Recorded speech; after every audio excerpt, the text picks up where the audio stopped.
What up, guys? Your boy Quake back with a brand new episode of the Diverse Mentality Podcast, number 355. Damn, it's a lot of episodes when you really think about it. 355 episodes from late 2020 till now, 2025. It's actually not bad. About 5 years. I think we started the first podcast episode in October of 2020, so we're about to actually reach 5 years of officially running the podcast, and a lot has changed throughout those 5 years, like a lot. It started out with me and my brother, then Sean Wayne was introduced, then I had Tefili helping in the background, and then sometimes he would be in episodes, and then after Sean Wayne left, then it was just me and my brother, and then after my brother left, it's just me. And even Tefili, he moved on and started doing other things, engineered, killing it as usual. Yeah, it's crazy. I just thought about it right now. I'm like reading off these number of episodes. It's like time flies, man. It flies. And a lot has changed throughout the years. So crazy. I wanted to review Young Thug's album. I don't even know how to pronounce the album. Use Scooty or whatever it's called. So I'm going to give like a brief review because I didn't listen to, I can't really give a proper review because I didn't listen to it properly in terms of like multiple times. I just heard the full album one time and then a couple of tracks over and over. Just briefly, first off, the album covers Dookie Water. I don't understand what it is with artists and just dropping horrible album covers. I haven't seen a great album cover in a minute, or I could be wrong. I don't know. I did like that J. Cole album cover, the one with the fire basketball court behind him. There's a few album covers that were good, but majority of album covers from new artists have been horrible. So the Young Thug one is trash. And the music, here's a problem with the music. It sounds like Young Thug is like in a box and he can't really, two reasons. He can't really say what he wants to say in the music because of him being on probation or not house arrest, but just probation, I think. I don't know what the right term is, but when you get, released and you still got to file, you still got to follow certain rules. So the music doesn't sound like he's really free and talking in it. And he doesn't have his homies, his friends that he, Gunna, Baby, all these people that, that were with him when he was making music. So he actually addresses this a little bit. He says the So Fun album, he can't really recreate that type of moment because he's not having fun. I mean, he's making it openly clear. I mean, he just tweeted, hey, if it wasn't for my kids, I would have been killed myself. Like, that's insane. Like, so he is, you can tell it reflects in the music. It's just not what Young Thug is. The music sounds like it's gated, like it's just, there's a certain like bars around it where it's just like the music is in prison basically. So yeah, the project is not that good, man. Just off of first listen from top to bottom, just one listen top to bottom, which I don't ever rate albums off just one listen top to bottom because, I like to sit with albums for at least, the album came out Thursday night, we just say Friday. I record on Sunday, so it gives me at least 2 to 3 days to really sit with it. Unfortunately, this one I only listened to one time full through, so I don't want to give you guys a review that's like, they're like halfway there. So I think the album's like basically based off first listen, I'll give it a 4.5 out of 10. It's not good, man. There's probably a couple of tracks with me that like, you know what? I obviously love the single with Future. It's actually my top 10 of Apple Replay. I love that song. There's a couple of tracks, man, that are all right, but other than that, it's not a good album. I think Atlanta is gonna have like YFN Lucci's on the project, which is cool. I'm gonna talk about them squashing their beef, which is I like that. I think that's really dope. But the project is all right. It's really not that good of an album. So that's kind of my little quick take on it. I wanted to do a proper review, but I also don't want to give you guys a half-assed review in terms of like lying to you guys and be like, yo, I sat with this album. And no, I listened to it top to bottom one time. And yeah, could I wait till the next episode to really do a review? Yeah, that's true. But I feel like people kind of move on from those type of projects. You kind of be early or you got to be like quick to the situation. But me, I'll always, review them on Sunday, regardless of the album coming out. Because some people just want to drop the review immediately just so they can get views. I've never been that type of person and never been the type of person to give you guys half-assed reviews. So I listened to it top to bottom one time in full and then a couple tracks here and there. My rating is 4.5 out of basically 10, which is not good at all. It's below average. Average is 5 out of 10. It's hitting below average. I could even give it a 4 out of 10, to be honest with you, which is not good. But hey, at least Young Thug dropped some music. He's getting out there. I think he needs to take a break. And I know he's been, hasn't dropped music in a while, but take a break, restructure your friends and all this stuff. Be happy with life and just start enjoying life. And then the music will reflect that. Right now, it's not reflecting that. It's reflecting you being depressed and not just really liking things. The music ain't hitting like it's hitting. And it is what it is, but we'll see. Young Thug will figure it out. He's not, some guy's going to be a one-hit wonder. He's never been a one-hit wonder, so he'll figure it out. Let's get into the news. And Metro Boomin, the sexual assault lawsuit, he has been officially found not guilty or not liable on all 4 counts. So let's go over the article. Metro Boomin has been dealing with a lot this year, but his sexual assault trial is now over, according to journalist Brian Boom Paul. Shout out to him, I know him. A Los Angeles federal court found him not liable on all 4 counts he was accused of on Thursday, September 25th.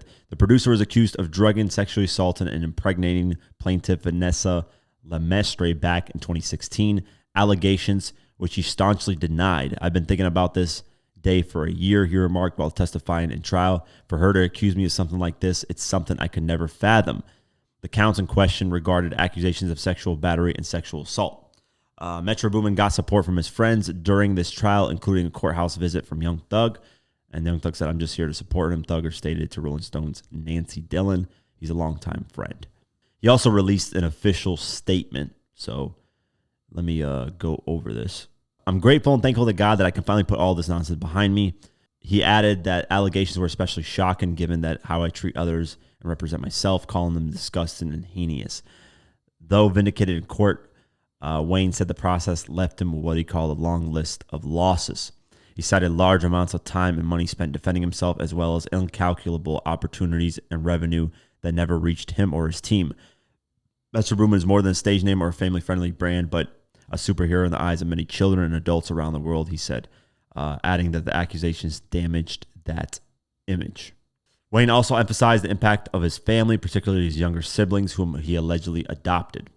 Just imagine what they have been going through in a time where almost any kid from the age of 9 and up has access to a smartphone or tablet. The producer criticized both the plaintiff and her attorneys, accusing them of pursuing claims with no legs or merit. He thanked his legal team at Sanders Roberts, Lawrence Hinkle, Justin H. Sanders, and Bobby D. Daniels, along with the judge and jury for their work in reaching what he called the truth and justice within all of this nonsense. Wayne closed his statement with a note of empathy, peace, and love to all of the actual victims out there, as well as the innocent and accused. One, a lot of media outlets actually reported on this, which is great, because a lot of these trials and stuff, people do not follow up if the person's innocent. So I'm glad a lot of people were reporting on this, talking about it, that Metro Boomin is innocent. He had nothing to do with it, blah, blah, blah. It clears his name, and rightfully so. It should. If he's never done any of this stuff, it's the proper journalistic integrity to report on the follow-up of this stuff. I try to do that as best as I can. I think I've done it every single time, whether it's trials, whatever accusations. I try to follow up. Even if the person has something to say about it, I try to report on what they're saying about it, right? So that's the first thing. It's really good. Second thing is the lady who sued should have some type of repercussions for this. There needs to be some type of law or something, because you have tainted Metro Boomin's name forever. Now you're probably thinking, people are reporting on it. People are going to know it's not true. No, there are some population that is forever going to think Metro Boomin did this, whether they know about the reports or not. But there's some people that don't know about the reports. They don't keep up like that. They just kind of scroll and see things, and that's it. So in their mind, they probably saw Metro Boomin, got accused of all these, heinous charges, and then they're probably never going to get the follow-up. And that's the unfortunate part, is his name is forever tainted. And that female that accused him of that, there should be some type of repercussion, some type of, like the judge say, hey, you owe him money for putting out these false accusations with no proof. You should serve 30 days in jail. Something to make women and men think twice about accusing somebody of something heinous like this that can destroy someone's whole career. If I remember correct, I don't know if it was a football player. It was probably a football player. And if you're listening overseas, I'm not talking about like football, soccer, what we call here soccer, football. I'm talking NFL football in America. There was a football player that got accused of this stuff, lost his whole career, lost everything, had to deal with this for years. So basically the prime of his career in football. And it turns out none of it was true. And the lady eventually came out and said, no, none of it was true. I just said these things to piss him off or something like that. She was like really mad at him for, I think he rejected her, some stupid thing. And that guy literally lost his career, lost everything. Like, didn't get a chance to play football like he's supposed to. Everybody distanced himself from him. Come to find out, he never did any of that stuff. Like, shouldn't that female face some type of repercussions? I mean, that's only right. That makes no sense if that's not the case. Like, there needs to be some type of laws with that because it'll make people think twice. Imagine if there was a law that if you steal something, your hand gets cut off. And some places that actually exists, by the way. You would think twice about stealing because there's huge repercussions. Stealing, sometimes, if it's small things, you get no charges at all. At all, nothing. And I think there's a problem with that, right? You could say, oh, he just stole a Snickers. Like, it's not a big deal. I get that, but it's the principle of it. It's like if I lend somebody $100 and they tell me, hey, I got you, whenever I get the money, right? Do I need that $100 back? Is it life or death for me? No, but it's the principle. It's the fact that you told me that, hey, you're going to give me that $100 back. Now, if I give you $100 and you say, hey, man, I probably won't ever be able to pay you this back. I need it badly right now. I'll be like, yeah, bro. I mean, if you tell me straight up, hey, I won't be able to pay it back. What it'll do is it'll let me think about, hey, did I need this $100 at all? Or, can I just give it away and not expect it to get back? That's a difference, right? But when you promise something to somebody and then you don't do it, it's the principle. That's all it is. It's not the money. It's the principle of it. And that's the same thing with stealing. It's the principle of it. It's not the item itself that you're stealing. It's the principle of it. It's not yours. You're taking something that you didn't work to get or you didn't, like everybody else. And I get it. Some people be like, oh, it's big corporations. Well, so what if they lose a Snickers? I get that point of view, but still, it's the principle. What does that teach people to steal? It just teaches, hey, you can maneuver your way without having to work through things. You can go the easy route. And that's a bad thing to teach in society. So imagine if you got the consequences of having your hand cut off for stealing. A lot more people will think twice about doing it. So that's the same thing with this, accusing somebody of sexual assault or these things or rape. Like, there needs to be some type of repercussions because it'll make people think twice about doing it. Unless you have solid evidence, you won't go there and accuse somebody of rape. So I'm genuinely surprised that there's still no laws relating to that. But shout out to Metro Boomin. It's glad that he got this, behind him. He's moved on. I hope he sues her or for defamation or something because that's definitely what's needed in this situation. But we'll see what happens moving forward. Diddy made his plea. So let's go over the article. Diddy's October 3rd sentencing date is rapidly approaching, and his legal team continues to fight for his freedom. Today, they attended a court hearing pushing for his conviction to be overturned. They want him either acquitted or given another chance at trial, both of which prosecutors strongly oppose. The mogul was found guilty of 2 counts of transportation to engage in prostitution in July. Each of the 2 counts carries a maximum of 10 years behind bars. This means that he could be hit with a sentence of up to 20 years total. At the acquittal hearing, however, his attorneys argued that what he took part in was not prostitution. According to them, it was actually voyeurism. They noted that he paid people to have sex in front of him, not to have sex with people himself. Prosecutors pushed back, pointing out that he derived sexual gratification from the encounters. At the time of the writing, the judge has yet to rule on the acquittal motion. As Diddy left the courtroom, he acknowledged those who came out to support him, including his mother, Janice, and his 6 kids. TMZ reports that he blew Janice a kiss, calling her beautiful. Following the hearing, every day, every hour, I get closer to coming home, he also said, waving goodbye to his loved ones. The optimistic message comes as various members of his inner circle make headlines for their heartfelt character letters to the judge. That includes family members, ex-girlfriend in Young Miami, and even some of his fellow inmates.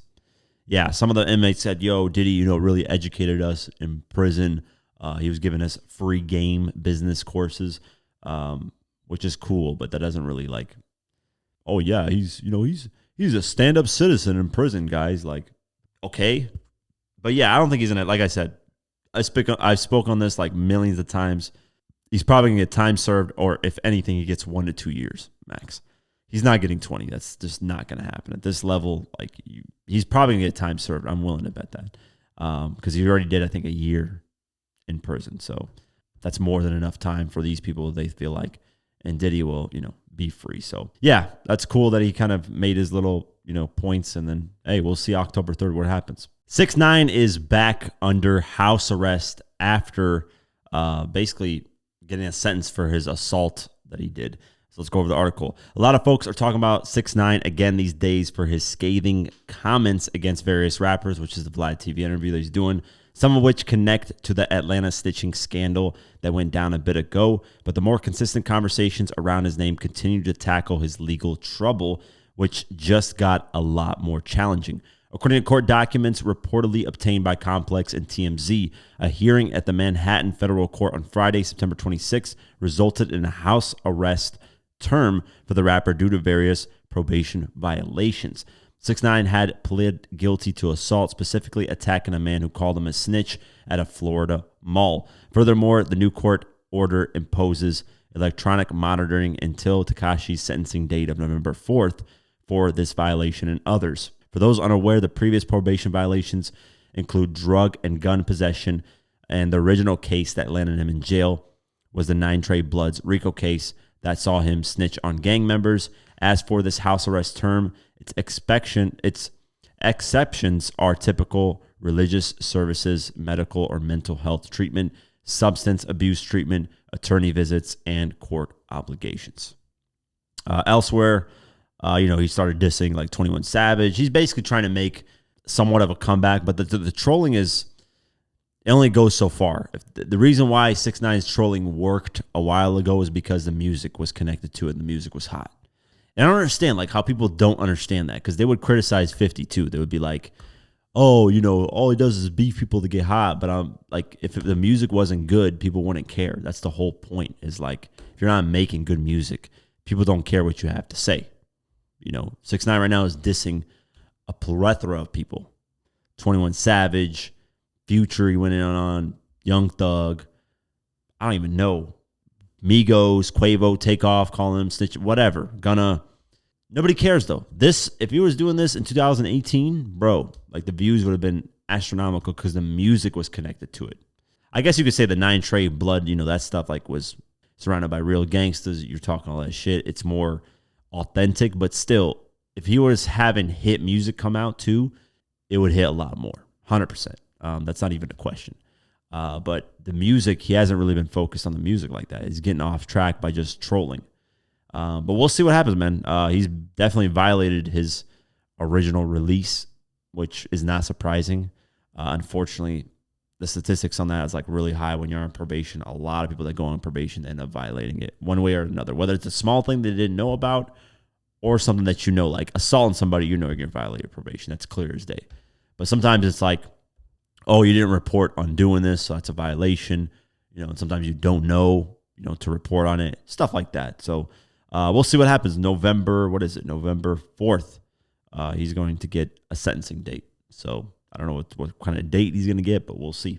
Dame Dash, this is hilarious, man. He's looking to sue the Breakfast Club for alleged defamation. That's basically what you're doing, is you're admitting that Charlemagne basically cooked you in the interview, because Charlemagne was destroying him in the interview. If you haven't watched it, just watch it. It's funny as hell. So let's go over this article. Dame Dash is facing a lot of conflict these days, stemming from his personal and legal troubles in the worlds of hip-hop, business, and entertainment. In a new interview with Cam Capone News, caught by the Neighborhood Talk on Instagram, he spoke on his on-air altercation with Charlemagne the God and the Breakfast Club and announced plans to sue them for alleged defamation. He said, "I'm suing Breakfast Club, but I also sent a demand letter to the Chris Brown lawyer and everyone that was in the whole circle and scene," the Rockefeller executive revealed. "The thing is, we on the radio, so if you say I got dirty sneakers playing or not, they can't see it. Then they're going to think I got on dirty sneakers. It's going to get into the algorithm. I don't want to hear that when I got on new sneakers." That's hilarious. The people have been fucking with me, and I think it's been illegal the way they've been fucking with me. I'm not going to take it to the street, Dame remarked concerning the Breakfast Club fiasco, because I'm not in the street. I look at what President Donald Trump does. He sues people. What I didn't like is that they were lying. I didn't like that no matter what they saw, they were saying the opposite and putting a negative slant on it and not celebrating it. And what I really didn't like is the way they interviewed Ben Shapiro, someone that triggers our culture constantly. They gave him the utmost respect. They let him talk. Interesting, man. Very interesting.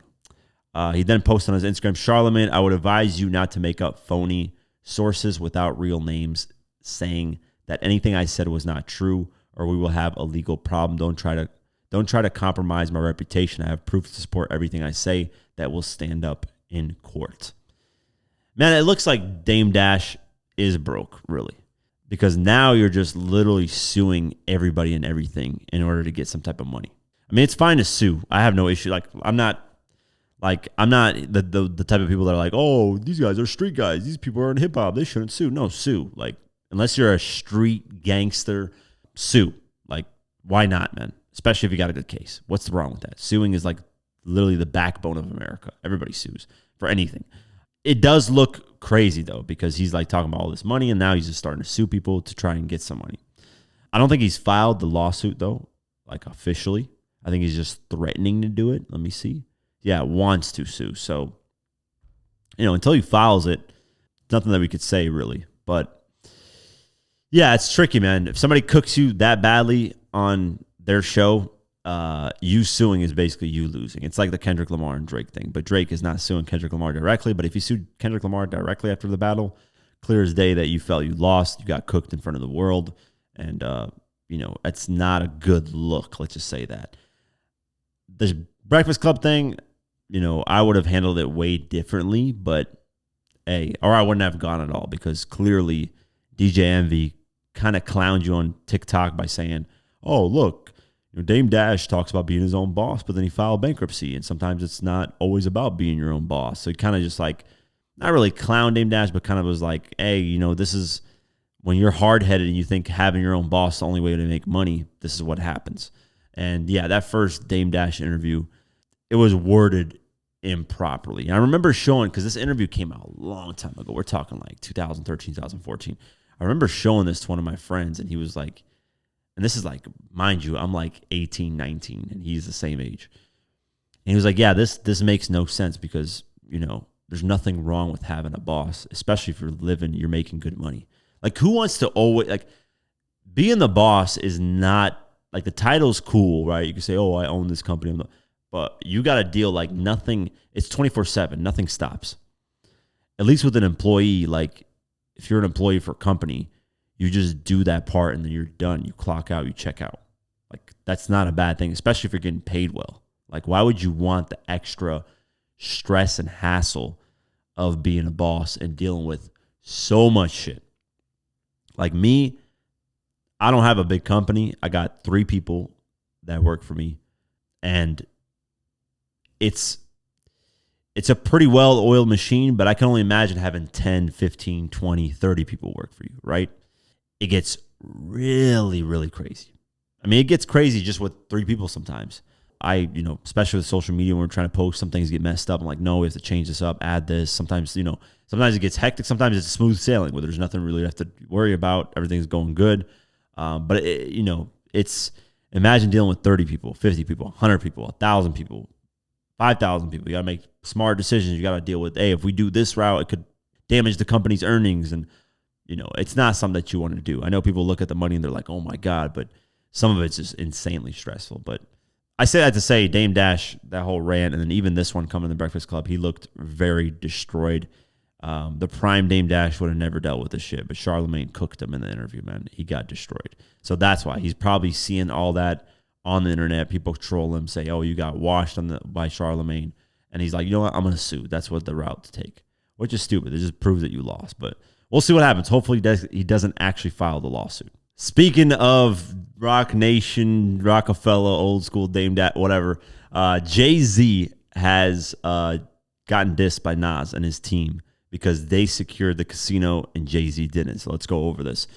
Recently, Nas's $5 billion plan to transform Resorts World New York City into a full-scale casino was finally approved. Per press release, the casino floor will be expanded to an impressive 350,000 square feet. It will also feature 3,000 units of workforce house, more than 50 acres of new and dedicated park space, and new transit connections to JFK and Manhattan. This is an ambitious project that will give new opportunities to the hardworking families who call Queens home, attract top-tier talent, and build up the next generation of leaders. Nas said of the project, clearly with this project, the world is ours. The plan was approved in a unanimous vote. One committee member even took the opportunity to throw some shade at the former foe. Sorry, Jay-Z, we win again, they said. The following vote as seen in a clip. I just had to rub that in. So let's play this quick. It couldn't have been done without everybody here. With that being said, I'm getting ready to vote, and there's a theme in Queens, and I know Nas is a part of this. Queens get the money. Sorry, Jay-Z, we win again. I just had to rub that in. You can let the Brooklyn Borough president know that I send my regards to him. With that being said, I vote aye. Nas's win, so that's hilarious. But Nas's win also comes after Jay-Z's bid for a Times Square casino was shot down by a community advisor committee. This was a vote to protect the magic of Broadway for the 100,000 New Yorkers who depend on it for their livelihoods and for the tens of millions who come from around the world to experience it. Jason Lax, president of Broadway League, said of the vote. A casino can go anywhere, but Broadway only lives here, he added.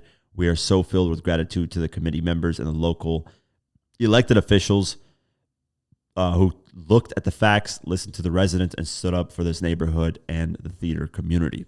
As for the Roc Nation CEO, Desiree Perez, she made her disappointment known. Thank you to the governor and Mayor Adams for standing up for New York City. Unfortunately, not every politician has the courage and foresight to do what's right for their constituents. I don't know, man. A casino? Come on. Like Nas, Jay-Z opened up a casino. Not cool, man. I think gambling is a very treacherous road that can ruin a lot of people's lives. I actually know someone's life. This guy used to own a restaurant, successful, had more money than he can think of, got into gambling, addicted to it, lost his house, lost his restaurant, lost his family. The wife got divorced, nothing. He ended up dying. He just had a depression and just he didn't kill himself or anything like that, but he ended up dying. I think he got a heart attack or something. That's where this could go. There's people that have very addictive personalities, and casinos in general, it's like, why not invest in something that's pot? You know what I like? Styles P, what he does with his, he has these smoothie shakes, whatever they're called, juices. They're healthy, something alternative. It doesn't have to be food, but something that's more healthier for the soul than gambling. Gambling is a very, very, that path can get really wrong quick. I never gambled, I don't think. Let me think about this. I don't think I've ever gambled. No, not that I can think of. Like real gambling, not like little video games and, sometimes you play these little. No, I'm talking gambling never have in my life. I just never found it. You know what's crazy, actually? Actually, I did. But it wasn't real money. So my friend had this little slot machine back when I was a kid. And I swear to you, I ended up getting addicted to that slot machine. I would come to his house every day and go to that slot machine. And it was fake money that you would put in. So it's not like you would lose anything. But and this is I was 12, 13, but I caught myself. I was like, why am I so addicted to this? And that saved me from ever wanting to do anything like that, go to casinos and gambling, because I just realized, I was like, damn, I understand why people get addicted to this, because trying to get those three, things to match is very addicting, and then you can get a huge reward. I ended up using that slot machine probably for a month straight, man. I would come to his house every day, even after school. And then my friend's like, bro, are you okay? Before he said that, though, I was catching that in my head. I was like, man, I'm really wanting to play this slot machine way too much. So even early on at that age, I realized I was like, this is can get really addicting and really bad quick. Imagine if it was real money. Yeah, it's not the smartest way, man. People see oh, this person, invested $100, did this parlay and got $50,000 like it's nothing. That's it's like the lottery, right? It's 1 in 10 million that actually happens to. The chances of you hitting that parlay and you making that kind of money is very slim. If it does happen, guess what's going to happen to you? You're going to reinvest that money, and hopefully you don't lose it all. But a lot of people reinvest their winnings, and they keep going. and they just end up losing it all. So it's a slippery slope. If you ever do win money, and whether it's lottery, whether it's gambling, whether it's I don't condone any of it, but if you do get into it and you win, please just leave. Get with what you win, and you're good to go, bro. Leave, because you get to a point where, if you're reinvesting, you can end up losing. Most people end up losing more than they win. So I don't know if this is gambling, but cryptocurrency, right? The meme coin stuff, that's technically gambling, because there really isn't research on this. It's just a coin that comes out. You invest properly at the right time, you can pull out money, and you'll, triple, quadruple, sometimes 10 times your money. So I have won in those. I've won more than I lost, but it's not that much. Like, my percentage of winning more than I lost, like, I've won 60% and lost 55%. So I got away with like 5% more of winning, which is not much. That 5% though, I took with me. I remember Jason Derulo released a meme coin, right? And the first run he had, it went up, plummeted down. And then the second run, he was like, okay, the first one, it did this because the guy scammed me, blah, blah, blah. He made some bullshit story up, which I don't believe. But these celebrities. Oh, something happened, blah, blah, blah. I got hacked, blah, blah, blah. He said it was somebody that launched it for him, screwed him over. But he was like dedicated. He was like, okay, I'm going to, push this coin for you guys. I'm going to use them and try to make connections with it, blah, blah, blah. To his credit, he did that for roughly like 8 months to 10 months. And during that time, it started going up. And I just ended up selling at the right time. I mean, it barely went up from when I saw. I think it reached like a market cap of like 34 million. I sold like at 31. So I barely missed any. And I bought it at like a 3 million market cap. So it's a huge X multiplier. I didn't invest a lot of money into it because I only invest when I'm comfortable losing. But that's what I mean. Like, those type of scenarios, if I saw that and was like, oh yes, I'm going to keep doing this. Like, no, in my mind, I knew, hey, this is not going to happen often. You'll run into 20 meme coins, and then one of them you'll maybe make up for all the loss on the other ones. That's basically essentially it. That's what you're hoping for, is all those losses that you make up on it. But it's just a slippery slope, man. So if you ever get into this type of stuff, I just don't condone it at all. I would stay away from it, because you're going to tell yourself, oh, I'm only going to put this amount of money. I'm only going to put, nah, man, it gets really bad, really ugly quick. Emotions get involved. And this stuff, you cannot have emotions. But whatever, man. They're businessmen, Jay-Z and Nas. They're there to make their money. I mean, hey, man, a lot of people invest in casinos. A lot of people do it, and they make a lot of money. So I wish it was more positive things, but it is what it is, man. They're business people. They want their money. They're getting their things done. So salute to them for, making it happen. Besides Jay-Z, obviously, he didn't make it happen. Nas did. But I like this movement. It's a nice slight towards Jay-Z, which is cool, because whenever Jay-Z does something, he does it to put down Nas's thing. Like, when Nas announced the album, he'll drop like a new feature verse, and it's like, bro, where the fuck you been this whole time, right? When Nas announced something, you start to drop something. But I think this is going to motivate Jay-Z to get back in the studio, do his thing, because Nas is having a lot of wins business-wise. He's doing really great. So we'll see what happens moving forward with this. So I talked about this earlier. We're talking about Young Thug and YFN Lucci officially squashing their beef. So let's see why, YFN Lucci talks about why they squashed their beef. Let's play this clip.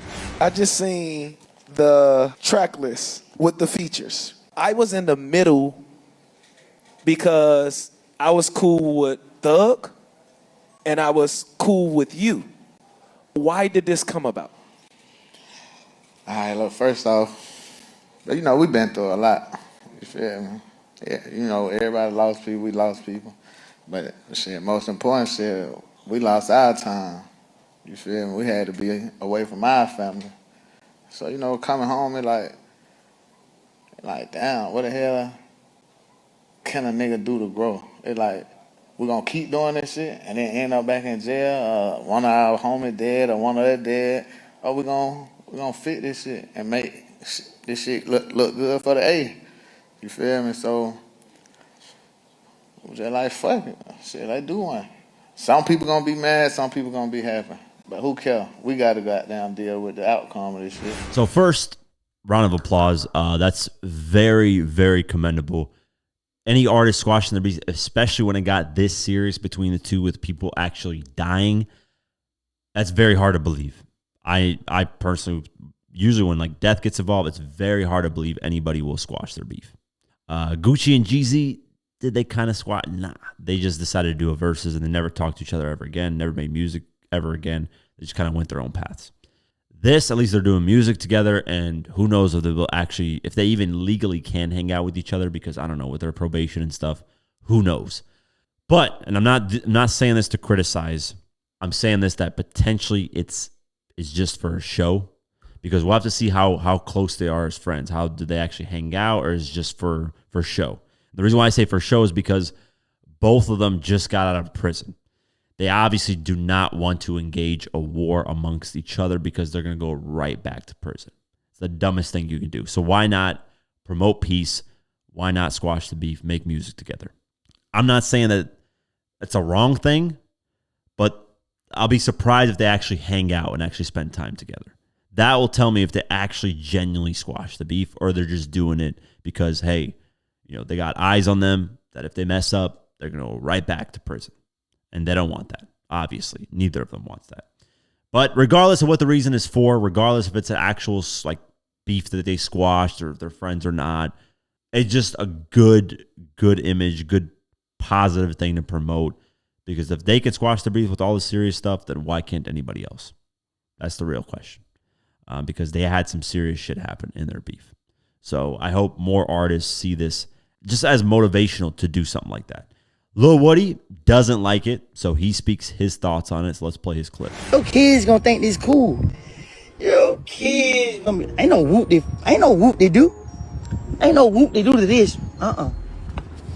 Ain't no whoop they do to this. This I don't. But they just show y'all niggas ain't really want beef anyway. Niggas always wanted to be cool.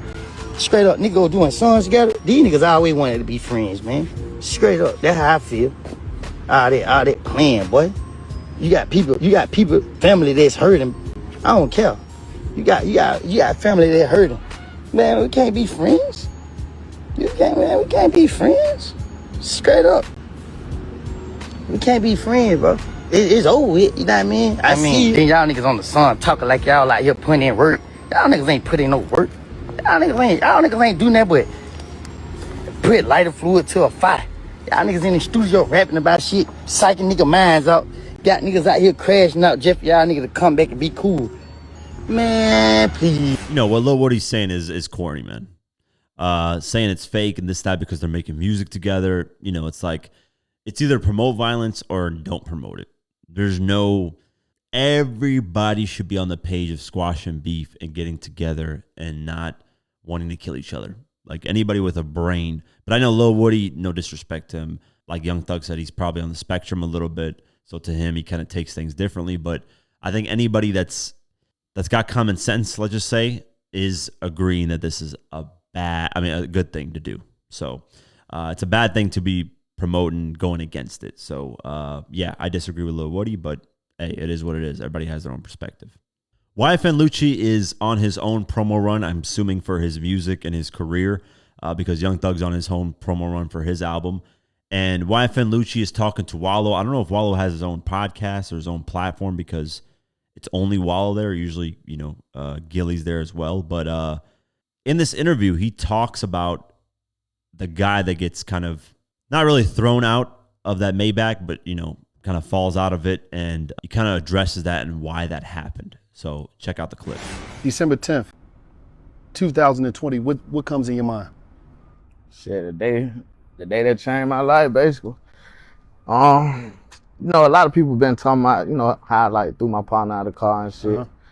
But it was never that. You know what I'm saying? Like at the time, first off, 90% of the world, they ain't never even been shot at. They ain't never witnessed nobody dying. So all this going on at one time, I look back, my partner, he bleeding out. So we get out the car, we trying to pick him up. But you see, as you know, I was little as fuck then. Yeah, you was small. Yeah, I was little as fuck. He was about my size, a little bigger. So we trying to put him back in the car. And, he heavy, it's dead weight, you feel me? And we don't know if these niggas finna keep shooting at us. We don't know what's going on. We don't know police over here. We don't know. We just scrambling, you feel me? Mind racing, heart racing, adrenaline just pumping. So we just lay him down, and we pulled off. But it wasn't damn, we left out, we threw him out the car. We didn't throw him out no damn car. We just couldn't help him. We couldn't save him. Was you high? 9 times out of 10, hell yeah, I was high. A lot of drugs. At that time, what type of drugs were you using? Lean, weed, perks, What was running through your mind because they shooting at you? You're thinking about the police. You're thinking about getting shot. Your homeboy got shot. What was going through your mind? Because I don't think you understand. This is not no regular stuff that regular people go through. Nah, for sure. So, they never can imagine being in an environment where this has happened. I'm talking about the everyday person. So, We got to deal. We dealing with fear. We dealing with emotion because we saying, man, like he right here bleeding out. We crying. You know what I'm saying? We worrying about going to jail. We worrying about a lot of shit. We got sticks and shit in the car with us. So we don't know what to do. Oh, you gotta think, we still young. You feel me? We never been through that situation. So we just going. You feel me? And that's just how it happened, I send my condolences to his family, His sister be reaching out, she cool, we still be talking, I'm there for her whenever she need me. So it's just life, and that's some shit that we went through, and I can't change it. But paint the narrative that I threw my pun out of the car, that ain't it. It wasn't that. I don't know if I believe what he's saying, but it kind of makes sense too, though, because if somebody's shooting at you, you're not really, you're trying to help him drag this body and, to keep him in the car, but he's just falling and he's a lot of dead weight. What can you do other than drive off? I mean, if he's dead, he got shot. I don't know where he got shot in the head or whatever the case may be, but if he's dead, it's like, what more are you going to do in this situation? It is a very tricky situation. But, his point kind of makes sense, man. I can see why, but, it is still a messed up thing. But I do agree with people. People are saying like, oh, he just threw the body out the car. I didn't see that in the footage. It looked like his body just kind of fell out, and they were like, shit, there's nothing we can do about it. They're shooting at us. They're coming after us. If we don't move, we're going to die too. So if he's already dead, what more can you do? You're not going to sit there and be like, oh, try to do CPR and resuscitate him while you're getting shot at. That's just the reality situation. But overall, man, all these things are senseless and stupid, and it should have never gotten to this point where people are getting killed. A lot of this stuff is just senseless and stupid, man. You guys are at a level where everybody can eat, everybody can make money. Instead of getting together, making music together like they are now, they should have done this a long time ago. But younger, more hard-headed, and cooler heads didn't prevail at the time. So it's unfortunate. Rest in peace to that guy. Yeah, YFN Lucci, I guess, explained it pretty good to me. I don't really know what other kind of reason you would think of somebody throwing him out other than, hey, we're getting shot at. We have to get this body out of here because we can't save him. He keeps falling over. I don't know. So, yeah, crazy that he finally addressed it, though. Really, really interesting. 50, of course, you guys know I can't, not mention 50 in one podcast episode. So he has officially got approval to build his $50 million project entertainment realm in Shreveport. So let's go over the article. It's already been a busy year for 50 Cent, and the multi-hyphenate shows no signs of slowing down. According to KTBS, the Shreveport City Council voted earlier this week to move forward with its plans to create the Film and Entertainment Gateway Economic Development District. The downtown zone will now be turned into a production and entertainment hub. This is one of the largest economic development deals in the city, in this region that we're having. District A Councilwoman Tabitha Taylor explained many community members are also calling for the district to undergo a name change to honor Sam Cooke and his connection to Shreveport. The name doesn't say film and entertainment. It doesn't say anything. This project is going to be the largest development in the history of North Central Louisiana. Spearheaded by an African-American resident, Craig Lee noted Sam Cooke was inspired here to write a game. A change is going to come. That's a brand new opportunity that the world will recognize. 50 later celebrated the win in an Instagram post saying Shreveport is going to be the place to be. Art, music, film, television, entertainment. He declared, also sharing a clip from local news. And he says, let's go. Yeah, man, cool thing, man. Both Queens get the money. Nas gets his casino built in Queens. 50 gets his stuff built in Shreveport. It would be cooler if 50 got his stuff built in Queens where he's from. But, I mean, I get it. New York is a lot tougher to get certain things going, and the tax rate is insane. At least with Shreveport, he's saving a lot of money in taxes. Obviously, they have way more incentives to give him because they need more done over there. Shreveport is struggling in its own self, alongside of Louisiana for the most part. It would be cool if like Lil Wayne got involved, or I don't know, Kevin Gates, NBA YoungBoy, Birdman. More people to facilitate this. Like, I'm surprised Birdman's not involved because he's cool with 50 and he's always rock with him. So for him to get involved with Louisiana stuff would make a lot of sense. He's a businessman. So maybe that will happen down the line. We don't know what plans 50's got because he's always expanding and doing all kinds of other stuff. But that next Shreveport event that he has, if it's Humor and Harmony, I am going to that event. I was told that I need to go, so I will definitely go. But yeah, round of applause to him and Nas for completing, Queens Get the Money, because they're definitely getting the money with these. So yeah, we'll see what happens moving forward. New Music Friday, of course, Young Thug dropped the U.S. Scooty, I don't know how to pronounce the album. YFN Lucci dropped Already Legend album. I'm going to check that out as well. Doja Cat dropped the V album. Ice Spice dropped Batty Batty. T Grizzly dropped Back to Michigan. Ty Dolla Sign, I'm butchering this. Ty Dolla Sign dropped SPPF featuring Kodak Black and YG. Mobb Deep dropped Taj Mahal, which their album's coming out in like a week. I think October 10th, something like that. Mariah Carey dropped Here for It All, the album. And that's it for new music. And then album sales. Round of applause to Cardi B for having her album debut at #1, Am I Drama. This is interesting. 90,000 copies were physical in sales and 113,000 were streaming. She did first week 205,000 copies. So way above projections. I don't know if that's a good thing or a bad thing, because the old songs that got added definitely did something to those numbers, but it is what it is. She still got a #1 album. So round of applause to her. K-Pop Demon Hunters soundtrack is #2 with 104,000 sold. Morgan Wallen, I'm the Problem, #3 with 89,000 sold. #4, Sabrina Carpenter, Man's Best Friend, 71,000. 9 Inch Nails, Tron Ares debuted at #5 with 44,000. Buckingham Nicks self-titled album debuted at #6 with 36,000. Alex Warren, You'll Be Alright Kid, #7 with 35,000. SZA, SOS went up to #8 with 33,000. Morgan Wallen, One Thing at a Time, #9 with 32,000. And Justin Bieber's Swag, #10 with 32,000. Going down the list, Gunna, the last one, #19 with 23,000. Party Next Door and Drake, Some Sexy Songs for You, #22 with 21,000. NBA Youngboy, Massa, M-A-S-A, at #24 with 21,000 sold. Drake, Take Care, #26 with 19,000. BX The Plug, Hope You're Happy, #28 with 19,000. Going down the list, Kendrick Lamar, GNX, #39 with 17,000. And that's it for album sales. And that's it for today's episode of the Diverse Mentality Podcast. As always, appreciate you all. Thank you for supporting, streaming us, Spotify, Deezer, Podcast, YouTube, all that. Have an amazing night, day, whenever you listen to this, and peace.